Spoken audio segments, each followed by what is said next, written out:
Suffixes on im and eit. Okay, both of these words mean with. Im means with and eit means with. And both of them can be confused with some other words. Im can be confused with am.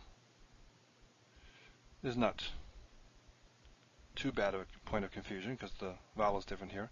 Am means people, im means with.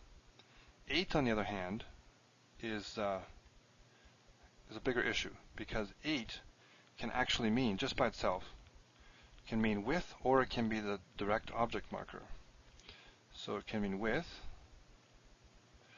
or, so the preposition with, which is what we're going to look at in this module, or it can mean the sign of the accusative or the definite direct object marker. Remember that? Chapter 10 talked about eit as the definite direct object marker or the sign of the accusative, and in chapter 13 it was introduced in the vocabulary as with. This was chapter 10 in Ross, and this is chapter 13. So when it is used by itself, eit, you cannot tell the difference other than by context. However, when you add suffixes to eit, then you can tell the difference because they behave differently. So most of this module will deal with eit, and what we'll see is that im, or im here, not im follows the same paradigm as eit, which is why they're presented together. So maybe what we should do is look at the paradigms. Let's see, somewhere here. So here we have im, and we have it, ito, imo. What happens is that you have the regular endings that you would expect on a singular noun. So they're here, and there's two distinguishing features. One is the vowel. The vowel is hitic. See hitic all the way through here in green, this one here, and hitic all the way through here in red. And the second is the doubling of the second consonant. So the tav or the mem, the tav or the mem. Now in imo, it's not really going to, this isn't really that easy to confuse with am. It's more just a matter of you forgetting which is which. So am here again is people, and im is with. So that's not too bad. But most of the discussion I want to deal with here is it, or ito, eit. How do you distinguish this? And the easiest way to do this is to memorize two, don't memorize the paradigm, memorize two little sayings here, or keys, helps, whatever you want to call them. And this is what they are. The first one I call the sight key. And by sight key, I mean a key to help you when you are viewing the text, when you're looking at the letters. And the way to remember this is simply the one with a dagesh means with.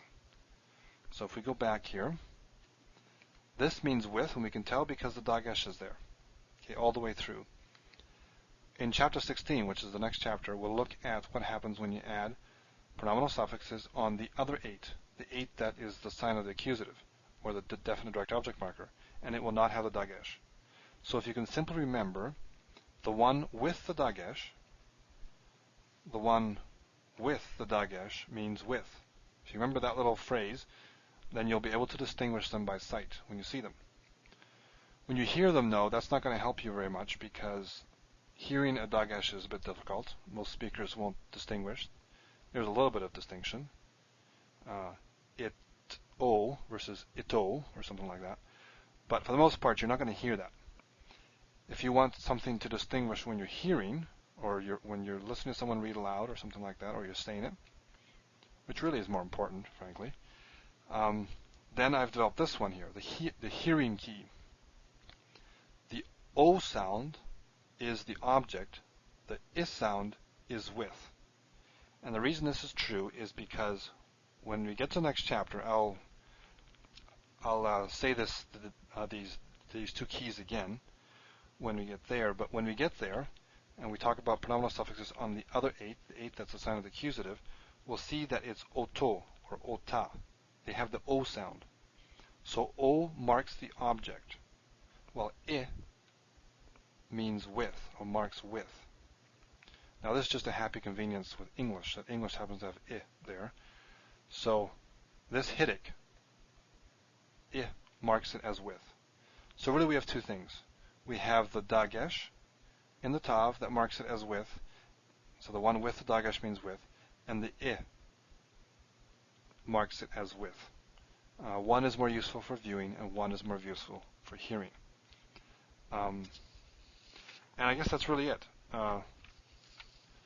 We'll review this again a little bit when we get to the next chapter. But just remember these two paradigms follow the same basic pattern, and they're marked by these two things, the dagesh and the hidik.